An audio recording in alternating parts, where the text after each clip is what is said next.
नमस्कार। आज प्रथम न्याय में हम आपको मीरा भाईंदर की एक ऐसी शख्सियत से रूबरू कराना चाहते हैं कि जिनके बारे में कहा जाता है कि मीरा भाईंदर में जितने भी अब तक जो भ्रष्टाचार या घोटाले हुए हैं, अगर उनकी किसी ने परत उधेड़ कर रख दी है चमड़ी सहित, तो एक शख्स का नाम जहन में आता है, वो है प्रदीप जंगम। हालांकि ये समाज सेवी भी हैं, राजनीतिक भी हैं और अध्यात्म से भी काफ़ी गहरे रूप से जुड़े हैं। तो आज हम उन्हीं से मुलाकात करते हुए जानेंगे कि आखिर में ये इनका रुझान, इनका झुकाव राजनीति से, समाज सेवा से अध्यात्म तक हुआ कैसे और क्या क्या जो चल रहा है इनके जीवन में, जो हलचल है मीरा भाईंदर की सारी जो टिप्पणी उस पर हैं।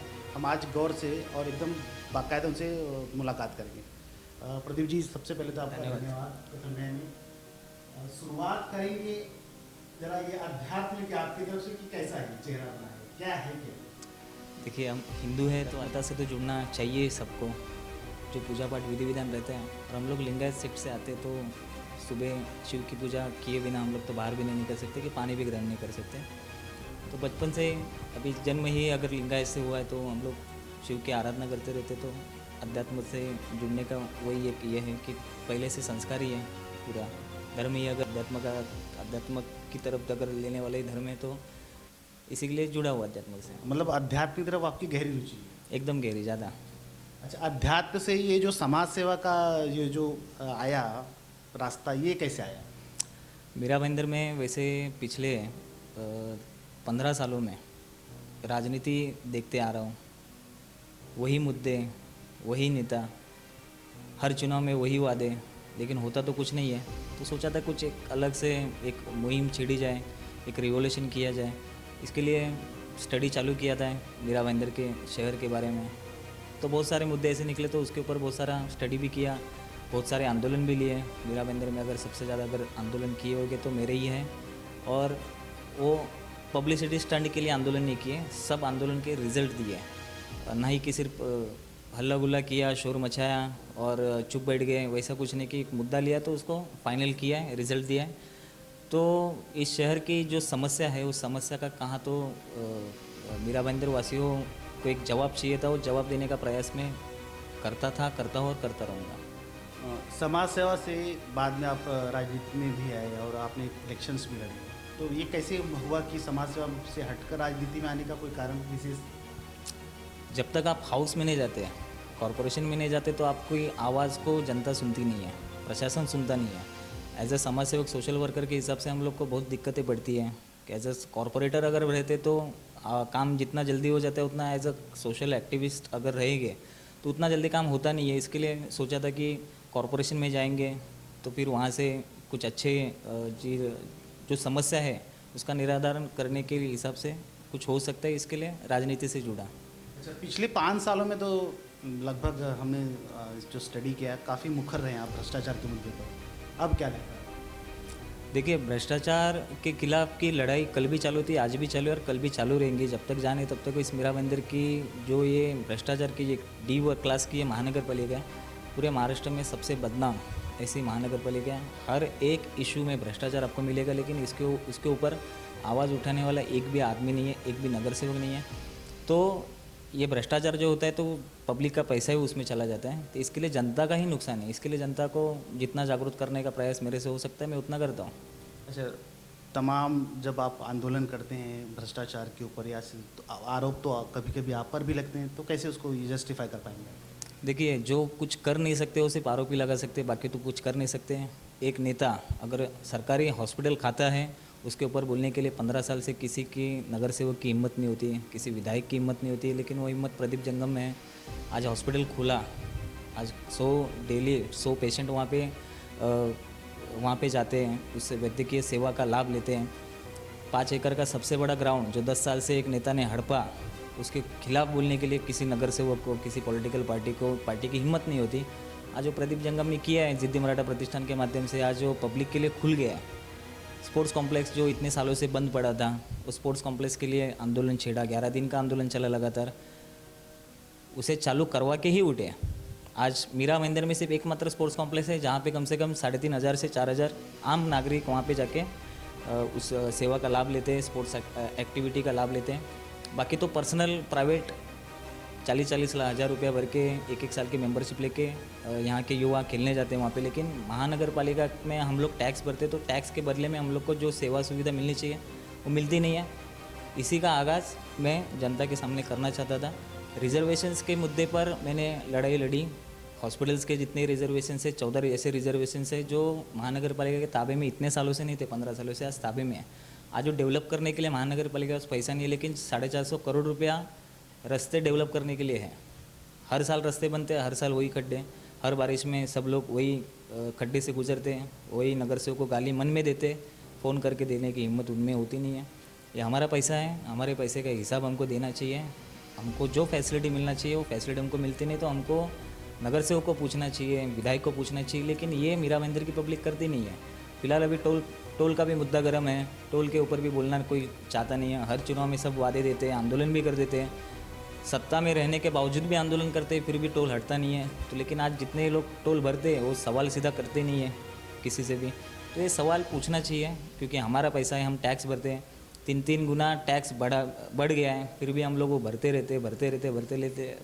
लेकिन जो रोड चाहिए, मेडिकल फैसिलिटी चाहिए, पानी चाहिए, उसके ऊपर हमको बोलते नहीं है। पानी का भी मुद्दा है, पिछले 20 सालों से पानी का मुद्दा है। ट्रेन जलाई गई थी मेरे रोड में, लेकिन तब से आज तक तो पानी की समस्या वैसे ही है। मीरा भाईंदर में नेचुरल रिसोर्सेज ऐसे कम से कम 4 से 5 जगह ऐसी, चेना ब्रिज है, उत्तन है, राई मोरवा है, यहाँ पे बहुत सारे ऐसे जगह है, वहाँ पे नेचुरल रिसोर्सेज है। वहाँ पे आप एक छोटे छोटे डैम बना सकते हैं, लेकिन कोई प्रयास करेगा नहीं वहाँ पे बनाने के लिए, क्योंकि अगर डैम बनेगे तो टैंकर लॉबी का जो करोड़ों रुपए का मुनाफा मिलता है, सब बिल्डर लॉबी का और नेता लोगों का, वो सब बंद हो जाएगा। इसके लिए कोई पानी की समस्या के ऊपर कोई ठोस कदम उठाना नहीं चाहता। जैसे अभी एक पूर्व जो विधायक अभी पूर्व माननीय जी थे वो पूर्व हो गए हैं, उनको घर बैठाने में या उनको राजनीतिक वनवास भेजने में एक आपके आंदोलनों का भी बहुत बड़ा एक श्रेय जाता है। तो अभी जो नई विधायिका आई हैं, चलिए पूर्व तो बात खत्म कर दें, नई विधायिका से कितनी उम्मीद है? उम्मीदें तो सभी से रखनी पड़ती है हर विषय पर। अभी मेडिकल के ऊपर अभी जो टिम्बा हॉस्पिटल है उसमें कुछ मशीनरी चाहिए थी, तो हम लोग ने उनसे दरख्वास्त की थी कि जल्दी से जल्दी आप, क्योंकि आज तक एक सिंगल रुपया किसी ने सरकारी हॉस्पिटल के दिया नहीं था। लेकिन जो नई विधायिका आई है गीता जी ने, उन्होंने अपना आमदार फंड से वेंटिलेटर के लिए निधि दे दिया है, एम्बुलेंस के लिए दिया है, एक चलता फिरता दवाखाना के हिसाब से एक एम्बुलेंस उन्होंने एक मुहैया कराई है, ऑक्सीजन मशीन दी है। तो मेडिकल फैसिलिटी के हिसाब से एक पहली विधायिका ऐसी है जिन्होंने हमारी मांग के ऊपर पहले काम किया, मतलब कर दिया है। और उनकी भी मांग थी नए सिन की हमारी मांगे, और जो बहुत सारे लोगों ने उनको भी बोला भी रहेगा कि, और पहली बात तो इस मीरा भाईंदर शहर को एक सरकारी हॉस्पिटल की जो एक अच्छा सुपर स्पेशलिटी ऐसा एक हॉस्पिटल चाहिए, लेकिन आज तक बना नहीं है।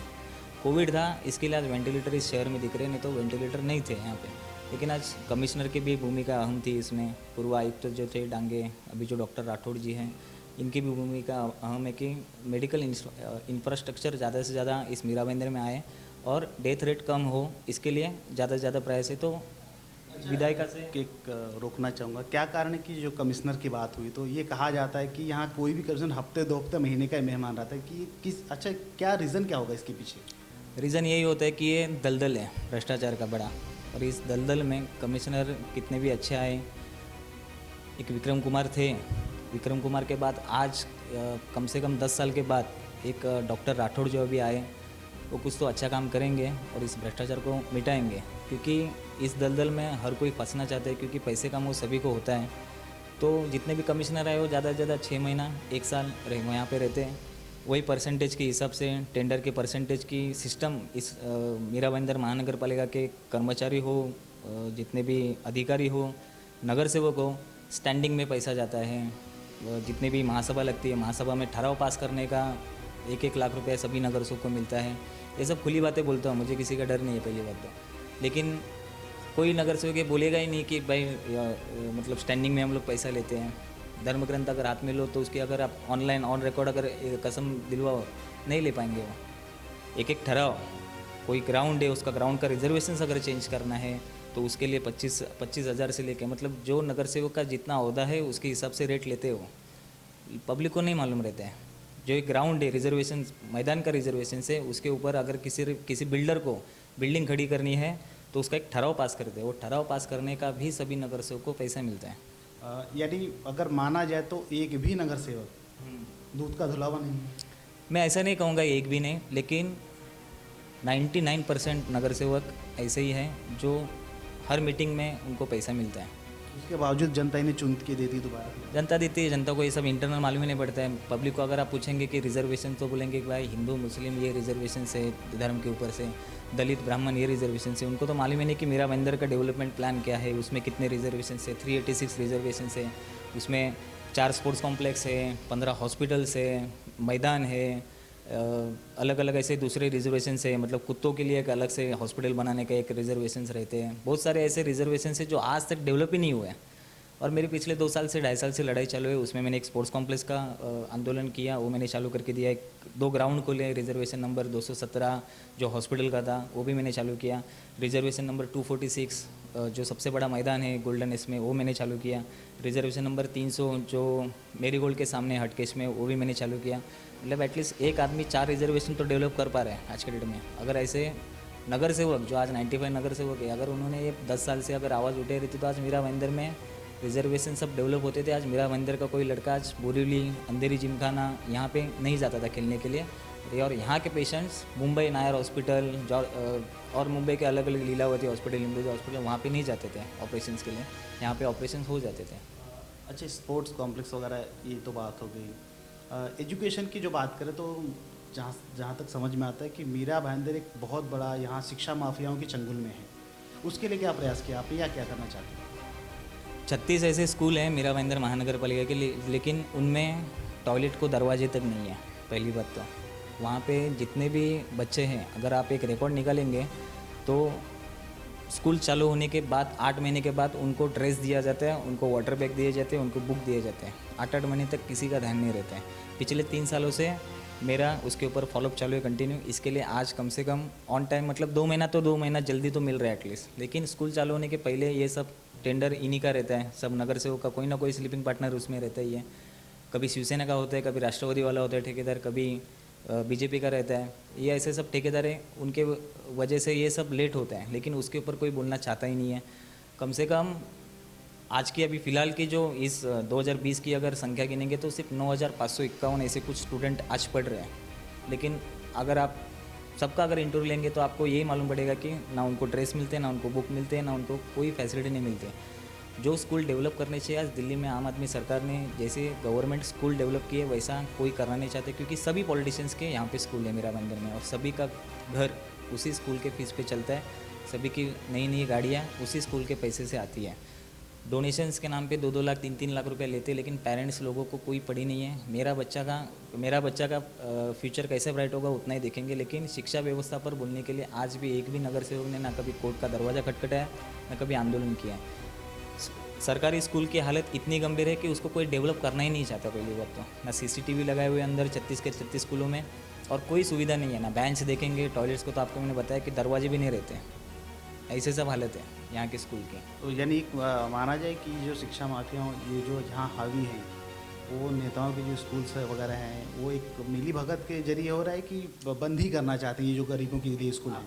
जितने भी स्कूल है आज मीरा भाईंदर में, सरकारी स्कूल एक भी 10वीं तक नहीं है। सबसे बड़ी बात तो ये है, सर्व शिक्षा अभियान हम बोलते हैं तो 7वीं तक ही स्कूल है अपने मीरा भाईंदर में। एक भी ऐसा सरकारी स्कूल नहीं जहाँ पे SSC तक वहाँ पे पढ़ाया जा सकता है। तो 7वीं पास होने के बाद में आपको प्राइवेट जो जितने भी शिक्षा माफी है उनके स्कूल में आपको जाना पड़ेगा। तो वहाँ की फ़ीस अगर देखेंगे आप तो 2000 के ऊपर ही सबकी फ़ीस है। कोई ऐसा नहीं कि 200 रुपये फ़ीस है महीने का। तो शिक्षा माफिया को और ये प्रशासन की मिली भगत है। इसके लिए कोई आवाज़ उठाना चाहता नहीं, क्योंकि सबका धंधा बंद हो जाएगा और ये धंधा ही करके बैठे। और ये सब धंधे वाले जितने भी स्कूल वाले हैं, माफिया तो है ही है, लेकिन मैं तो धंधे वाले बोलूँगा सब लोग को। इसके अलावा एक और ही जैसे चेक नाके के बाद से फाउंटेन तक का जो इलाका आता है मीरा भाईंदर हाईवे पे, यहाँ बहुत रात को बोलते रंगीन मिजाज लोग, और ये बियर बार वगैरह इनका भी काफ़ी आतंक बीच में चला और अभी भी चल रहा है। उसके बारे में क्या? महाराष्ट्र का बैंकॉक, महाराष्ट्र का अभी मेरे पास तो पासपोर्ट नहीं है, इसके लिए मैं कभी बैंकॉक गया नहीं हूँ पहली बात तो देखने के लिए। लेकिन जितने भी लोगों से रूबरू होते रहते तो बोलते रहते बैंकॉक में ऐसा है, बैंकॉक में वैसा है। मुंबई का जैसा ग्रैंड रोड का एरिया है, और तो वैसे ही है महाराष्ट्र का। गुजरात, MP, UP और मुंबई, यहाँ से जितने भी गाड़ियाँ, जितने भी ये कम से कम 127 से 28 डांस बार लॉजिंग है। मीरा भाईंदर एक ऐसा शहर है जहाँ जो किसी ये नहीं टूरिज़्म सेंटर नहीं है मीरा भाईंदर, लेकिन फिर भी सबसे हाईएस्ट, अगर मीरा मुंबई की भी बात करें तो मुंबई से भी ज़्यादा और ठाणे से भी ज़्यादा सबसे लॉजिंग यहाँ पर है और डांस बार यहाँ पर है। तो चकलागर बना दिया है इन्हीं नगर सेवकों ने और इन्हीं पॉलिटिकल पार्टियों ने और इन्हीं पॉलिटिकल पार्टियों के प्रमुखों ने, आकाओं ने, जो हमेशा महिलाओं के सम्मान की बात करते रहते, लेकिन इस पूरे मीरा भाईंदर शहर को चकलागर बनाने का काम इन्हीं सभी नेताओं का, जो पिछले 15 सालों में इतने डांस बार खोले लेकिन उतनी स्कूल नहीं खोले उन्होंने सरकारी, उतने हॉस्पिटल नहीं खोले, लेकिन डांस बार खोले उन्होंने और लॉजिंग और बोर्डिंग खोले। ये लॉजिंग बोर्डिंग और ये जो चकला घर या जो भी है बियर बार, इसके लिए जिम्मेदार कौन है और ये किसके मतलब कुछ तो होगा, इसके पीछे होगा कौन? देखिए, इसके पीछे प्रशासन है और यहाँ के पॉलिटिकल लीडर हैं। पब्लिक को तो कुछ लेना देना नहीं है। सुबह लोकल पकड़ते हैं, काम पे जाते हैं, सैलरी का इंतज़ार करते हैं, घर पे आते हैं वोटिंग के टाइम पे। जो उनके सोसाइटी का मीरा भाईंदर के मतलब शहर का ये बड़ी दुख की स्थिति है कि हर एक सोसाइटी अपना एक पैकेज रखती है। हमको 75,000 दो, 1.5 लाख रुपए दो, 2 लाख रुपए दो। मैं चुनाव लड़ाऊँ तो मैंने ये सब बातें ध्यान में रखी है। हर सोसाइटी को उतना ही चाहिए कि 5 साल में मेरे इधर कोई भी कॉर्पोरेट है जो ज़्यादा पैसा देगा, हम लोग उसको वोटिंग करेंगे। और ये चलता है, सेक्रेटरी से लेके पूरा कमेटी वो पैसा लेती है और बोलती है कि यादव जी को वोट कीजिए या प्रदीप को वोट कीजिए, ऐसा बोलते हैं। इसी का खामियाजा आज हम लोग भुगत रहे हैं। आज ये पूरा मीरा भाईंदर आज बदनाम है पूरे महाराष्ट्र में एज ए बैंकॉक के हिसाब से। आज हर कोई जितने भी बाहर हैं वहाँ पे सब बाहर गाँव से आते हैं। और है क्या मतलब इस मीरा भाईंदर में इन लोग से उत्पन्न मिलता क्या है, कितना टैक्स मिलता है? ऊपर से तो इस जो पिछला जो गवर्नमेंट है और अभी का भी जो गवर्नमेंट है, उन्होंने उनको जो टैक्स भी लगे थे वो भी आधे कर दिए। मतलब हाउस टैक्स बढ़ा दिए और होटल्स वालों के टैक्स कम कर दिए, ऐसा हो गया। और तो जिम्मेदार सभी लोग हैं। आज मतलब 2016 में जब भी मैंने आंदोलन किया था, आज एफआईआर मेरे पे एक ही एफआईआर दर्ज है, तभी 85 थे, आज 127 है। इसको परमिशन किसने दी? थाना कलेक्टर से परमिशन मिलती है। लेकिन आप एज ए नगर सेवक के हिसाब से आप बोल सकते हो। आज वसई विरार में एक भी लॉजिंग बोर्डिंग और डांस बार नहीं है, क्योंकि वहाँ पे ठाकुर सरकार, वहाँ पे उनका दबदबा है और उन्होंने वसई विरार को बदनाम नहीं किया है, किसी को एंट्री नहीं दिया है। भले 1-1 करोड़ रुपया वहाँ पे पहुँचाने का वादा किया है लॉबी ने, लेकिन उन्होंने बोला कि ये सब मेरे इधर नहीं चलेगा करके। तो उनका जो नज़रियाना है और इनका नज़रियाना है, तो देखने के हिसाब से बहुत अच्छा है। मीरा भाईंदर ये जो बता रहे हैं बैंकॉक जैसी एक अब नहीं कह सकते बात और ज़्यादा, तो आपके हिसाब से नए नेता, पुराने नेता या स्थापित नेता, किसकी जिम्मेदारी बनती थी कि इसको ये गंदगी से बचाते हैं? सभी का मतलब सभी जिम्मेदार है ना इसके लिए। नए भी है, नए भी नेता आते हैं। किसी के की मुझे एक नगर से कोई दिखा है कि इस डांस बार और लॉजिंग के खिलाफ में कभी रास्ते पे उतरा हूँ, नहीं तो हाउस में कभी बोला हूँ, नहीं तो विधानसभा में किसी नगर से उन्हें आंदोलन मतलब LQ लगाया, लक्ष्य विधि लगाया। यहाँ के विधायक की भी बात करता हूँ, पिछले भी जो विधायक थे वो भी और अभी के भी, किसी ने आवाज़ नहीं उठाया। अभी जाके ये लोग 10 साल बाद, क्योंकि सबका एक परसेंटेज रहता है होटल लॉबी का। मैं उन लोग को दोषी नहीं ठहराता हूँ, जितने भी बार लॉबी है और लॉजिंग लॉबी जितनी भी है उन लोग को, क्योंकि पैसा तो ये लेते हैं ना पास करने का, और वो लोग तो धंधे के हिसाब से हैं, उनको भी पैसा चाहिए रहता है, इसके लिए करते हैं। इन पूरे लॉबी का टर्नओवर देखा जाए तो सालाना 50 करोड़ से ऊपर इन लोग का टर्नओवर है। उसमें से सब पार्टियों को पैसा पहुँचते रहते हैं हर महीना। मतलब यहाँ से गिने चुने आप एक्टिविस्ट भी अगर सोचेंगे बोलेंगे तो वो भी चल जाएगा, नगर सेवक भी बोलो। हर एक नवरात्रि में इतनी बड़ी बड़ी नवरात्रि होती है, उसका पैसा अगर कहाँ से आता है, अगर कोई जो ऑर्गेनाइज़र है उसको अगर बोलो कि अपने बच्चे के हाथ पर, अपना सर पर हाथ पर रख के कसम का कि ये पैसा सब कहाँ से है, नहीं बता पाएगा वो कभी भी कि मैंने ये बार से कितना उठाया, ये लॉजिंग से कितना उठाया, कभी नहीं बोलेगा। किसी के भी हो, भगवान के प्रोग्राम में इन लोग से ज़बरदस्ती वसूली करते ये लोग, तो उनका भी कोई दोष नहीं है। दोष तो हमारे पॉलिटिकल सिस्टम का और हमारे प्रशासन का है। अगर कमिश्नर कल को ऑर्डर निकलेगा कि मीरा भाईंदर में एक भी बार खुलेगा ही नहीं, कौन खोलेगा? वो लॉबी यहाँ पे आएगी ही नहीं, वो पालघर साइड चली जाएगी, दूसरी साइड चली जाएगी। जितने भी इलीगल स्ट्रक्चर्स है वो अगर तोड़ेंगे, उसको बनने नहीं देंगे, तो होटल चलेंगे कैसे? तो वो लोग दूसरा धंधा चालू कर देंगे।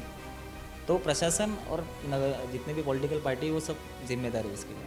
अभी ग्रामीण पुलिस का इलाका था, थाने ग्रामीण, तो कमिश्नरेट लागू होगा मीरा भाईंदर वैसे ही इतनी उम्मीद है? बहुत ज़्यादा उम्मीद है और पॉजिटिव नज़रिए से मैं देखता हूँ, क्योंकि यहाँ पे जो अभी पुलिस कमिश्नर जो आके आए हुए हैं श्री सदानंद जी दाते, उनका रिकॉर्ड इतना अच्छा है और टॉप मोस्ट ऑफिसर है वो, और सिस्टम पूरा चेंज कर देंगे।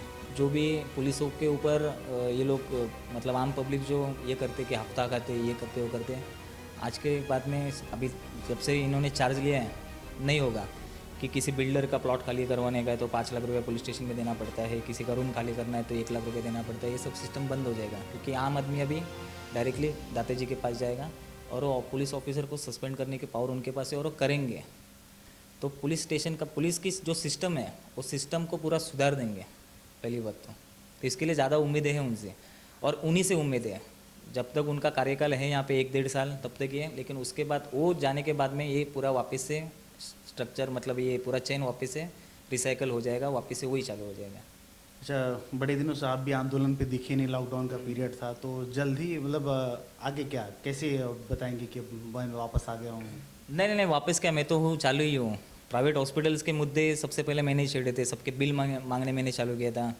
तो बिल मांगने चालू किए थे इस लोगों ने, तभी जाके प्राइवेट डॉक्टर्स ने अपने बिल में जो भी रेशियोज था सब कम कर दिया। लाइन जो इतनी इतनी बड़ी बड़ी थी तो कम होने लग गई थी। पीपी किट का रेट 16-16 हज़ार रुपये लगाते थे, वो डायरेक्टली अभी 750 और 800 रुपये पे आ गया, 1200 रुपये पे आ गया। तो हम किधर गए नहीं है पहली बात तो। और कैसा था कि एक मतलब इलेक्शन का माहौल रहता है तो मतलब ज़्यादा वातावरण गर्म करने का एक प्रयास रहता है, क्योंकि ज़्यादा से ज़्यादा लोगों तक पहुँचाए, सच्चाई लोगों तक लाए। मेरा काम आज भी चालू है। आज मोबाइल टावर का भी मुद्दा जो 51 करोड़ रुपये बाकी है वो भी मेरा चालू ही है। रिजर्वेशंस के ऊपर लड़ाई चालू है। कोविड था तो उसके लिए डांगे जी थे, तो उन्होंने बोला था कि अभी फ़िलहाल तो कोविड का एक सबसे बड़ा जो अभी युद्ध चालू है, वो युद्ध एक बार ख़त्म हो जाने के बाद में हम लोग हमारे नॉर्मल टॉपिक्स पे बात करेंगे और उस मुद्दे को हम लोग प्रयास करेंगे। राठौड़ जी से भी बात हुई है, वो भी बोले कि रिजर्वेशन के हिसाब से जो आपके लेटर्स वगैरह है उसके ऊपर जल्दी कार्रवाई में करूँगा। एक बार एक कोविड ख़त्म हो जाने दो, मेरा वापस से काम चालू हो जाएगा। मतलब प्रदीप जंगम जी दोबारा इस महासमर में भ्रष्टाचार के जो है उस पे सिनेरियो में इसको मतलब वापस आकर इसको साफ सफाई अभियान नहीं, मेरा दुरुस्त चलेंगे? चालू ही था, चालू ही और चालू ही रहेगा। मैं किसी को छोड़ूंगा नहीं, चाहे वो बिल्डर हो, कोई भी नेता हो, कोई भी अभिनेता हो या कोई भी एक्टिविस्ट हो, कोई भी नगर सेवक हो, जिसने जनता का पैसा खाया उसको तो जवाब देना ही अच्छा, पड़ेगा। ये जो नई विधायक है कि मैं बात करूँगा गीता जंजा, इन्होंने भी बड़ा जोर शोर से मुद्दा उठाया था भ्रष्टाचार का, लेकिन अब ये 1 साल से मुझे लग नहीं रही, ये कन्फ्यूज़ हो गई हैं या कर क्या रही हैं? देखिए अभी उनके बारे में इतना ही बोलूँगा कि अभी उन्होंने शिवसेना ज्वाइन की है, सत्ताधारी पार्टी है, तो जिस हिसाब से उन्होंने वादे किए थे वो वादे जल्दी से जल्दी करें। मेरा तो एक मेडिकल के हिसाब से जो मेरा वादा था मेरा तो उन्होंने पूरा कर दिया है। बाकी भी जो वादे थे वो भी जल्दी पूरा करेंगे, ये तो मैं उनको बोलूँ। और हम लोग तो हमेशा बोलते रहते हैं कि मैडम ये ऐसा करना चाहिए आपको और ये ऐसा करना चाहिए। जहाँ हमको लगता है कि मैडम ने ये करना चाहिए तो हम लोग बिंदास उनको बोलते हैं। इवन प्रताप जी सरनाइक को भी हम लोग बोल देते हैं कि यहाँ पे ये आपको ये स्टेप उठाना चाहिए, ये मुद्दे पे आपको बोलना चाहिए, आप खामोश, ये आपकी जिम्मेदारी है। लोग अगर पूछेंगे नहीं उनको सवाल कि आप क्या करें तो वो क्या करेंगे? अगर आप डिमांड ही नहीं रखेंगे तो पूरी भी कैसे कर पाएंगे? क्योंकि लोग उनके पास तो दोनों विधायक के पास तो जाते हैं, मेरा शॉप का ओपनिंग है, मेरा बर्थडे है, मेरी शादी है, उसी में आने के लिए बोल देते हैं सिर्फ। लेकिन ये नहीं बोलेंगे कि पानी है। आप रोज़ करो ना आमदार को फ़ोन, अगर पानी नहीं आता है तो। हर सोसाइटी में 30 फ्लैट अगर पकड़ेंगे, 30 फ़ोन रोज़ सुबह कर दो उनको, क्यों नहीं पानी आएगा? हम लोग वॉचमैन को फ़ोन करते हैं, नगर सेवक को फ़ोन नहीं करते, आमदार को फ़ोन नहीं करते, हम लोग वॉचमैन को ही फ़ोन करते हैं और उसी को गाली गलौज कर सकते हैं हम लोग, और किसी को नहीं करते गाली गलौज। तो ये दोनों से अगर आप डिमांड करेंगे तो आपका काम होएगा, नहीं तो काम नहीं होएगा। अगर आप बोलो कि यहाँ पे एक डैम बनाना है हमको, एक नेचुरल रिसोर्सेज है, आपका एक आमदार निधि यहाँ पे लगा दो, वो लगाएंगे, वो क्यों नहीं लगाएंगे? मीरा भाईंदर में आज 15 लाख जो लोग रहते हैं, 15 लाख की आबादी है, रोज़ अगर उनको 50 फ़ोन जाए एक चीज़ के लिए वो करेंगे। और मीरा मंदिर में आएंगे, ना ही कि किसी के बर्थडे में जाएंगे, किसी के शॉप के ओपनिंग के लिए जाएंगे या किसी मतलब मेडिकल कैंप का ओपनिंग करने के लिए जाएंगे, कोई भी ओपनिंग के लिए जाएंगे नहीं। ये सब छोटे मोटे काम रहते हैं, इसमें जाके कुछ बड़ा काम होता नहीं है। जो एग्जैक्टली वर्क चाहिए करना वो अगर पब्लिक डिमांड करेगी उनको फ़ोन करके, आप जैसे पत्रकार है, रोज़ 10 पत्रकारों ने और 50 लोगों ने 60 फ़ोन रोज़ किए करेंगे, नगर सेवक हो या कोई पार्टी का प्रमुख हो या आमदार हो या खासदार हो, इनको आप फ़ोन करना चाहिए तो ही आएंगे। लोग बोलते हैं खासदार राजन बेचारे दिखते नहीं, भाई आप उनको बुलाएंगे नहीं काम के हिसाब से तो आपको दिखेंगे कहाँ से हो? आज इतना बड़ा उनका क्षेत्र है, वो उस क्षेत्र में सिर्फ जाते काय के लिए जाते, सिर्फ यही ओपनिंग विपनिंग के हिसाब से जाते हैं। किसी का बर्थडे विशेष है, किसी का ये, किसी का ओपनिंग विपनिंग करना है उसी के हिसाब से। लेकिन पब्लिक को ये नहीं मालूम कि हमारा काम कैसे करवा के लेना है। ठीक है, धन्यवाद प्रदीप जी, आज हमारे अब स्टूडियो में पधारे। तो ये थे मीरा भाईंदर के सबसे मुखर और सबसे प्रखर समाज सेवक, राजनीतिज्ञ, आध्यात्मिक, और कई इनको अलंकारों से अलंकृत किया जा सकता है, ऐसे प्रदीप जंगम जी। और हम उम्मीद करते हैं कि इनका जो कारवा है, जो भ्रष्टाचार के खिलाफ है, जो इनकी जो बढ़िया एक बेहतरीन कार्यशैली है समाज सेवा की, वो अनवरत ऐसे ही चलती रहे। प्रथम न्याय के लिए मैं सुभाष यादव, मीरा भाईंदर से।